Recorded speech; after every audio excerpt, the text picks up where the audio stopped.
Creativity is an addiction. I talk with famous people all the time, and we bring it up. It's like, wow, yeah, I was up at 3 o'clock this morning because I had a fashion design idea. 3 o'clock, huh? Yeah, that's why I say creativity is an addiction, because you can't stop feeding that monster. It's hungry, man. It's hungrier than Seymour. Unplugged, because we will always say yes to creativity, totally uncut, because we all make mistakes, so turn it into a tool. This is Arroe Unplugged. Oh my goodness.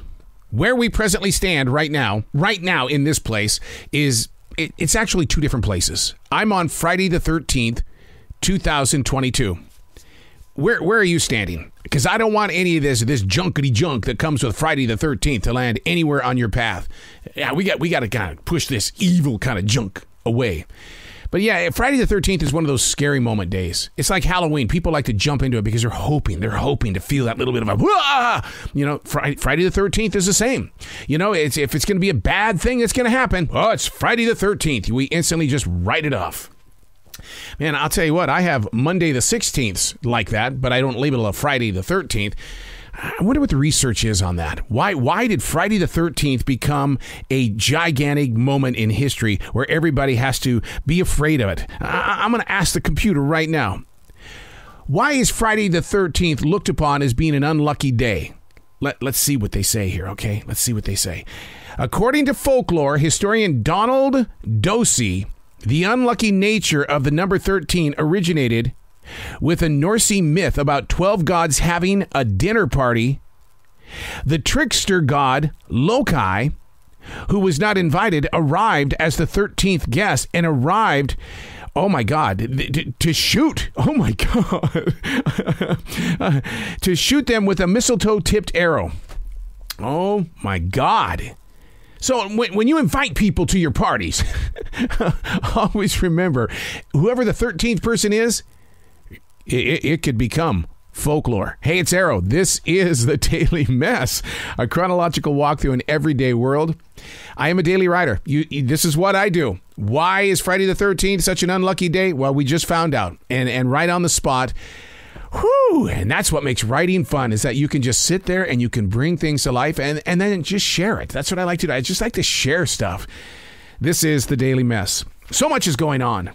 Oh my God, it's just like wait every day. So much is always going on. Digesting it feels more like mouth vomit. You ever had that? It's like, oh my God, what was that all about? So with all this stuff that's going on, you just feel just kind of grungy.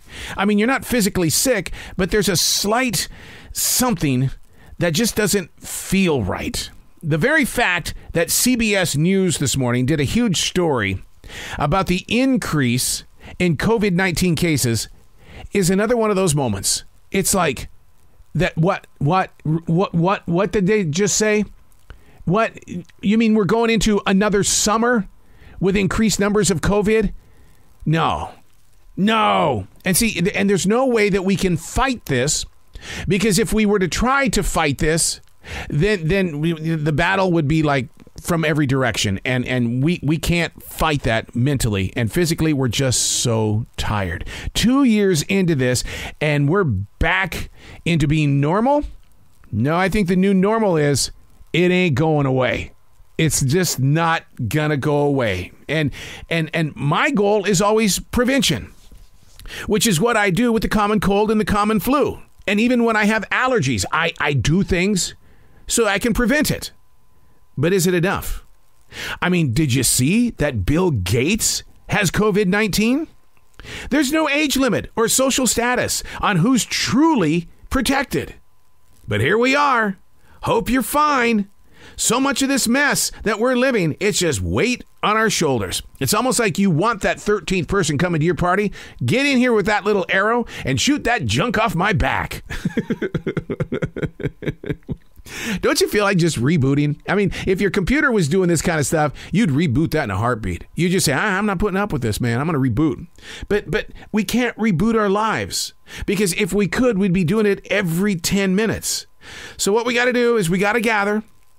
Picture yourself doing it. We've got to gather, and we've got to guide each other. We cannot be the final generation?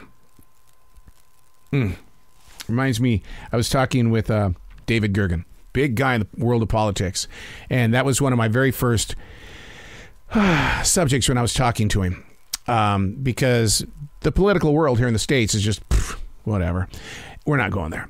But what happens is that I did ask him, are we the final generation? And very sternly, and you can hear the interview on Like It's Live. Google it. Arroe, Like It's Live, David Gergen. He very sternly said, no, we are not. We are not. And yet, on this side of the microphone, I'm just asking the question. And I'm also planting the seeds. We cannot become the final generation. And the way that we are going to stay away from that is that we've got to gather. And we've got to guide each other. And we need people like David Gergen to say, stop it. Just stop it.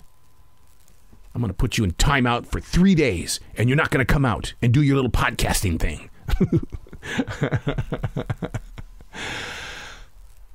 Stay strong. Friday the 13th is only a day. It is not a bad luck day. And if something does happen today, you know what? It's only a problem if you identify it as a problem. I'm Arroe, and that's the Daily Mess.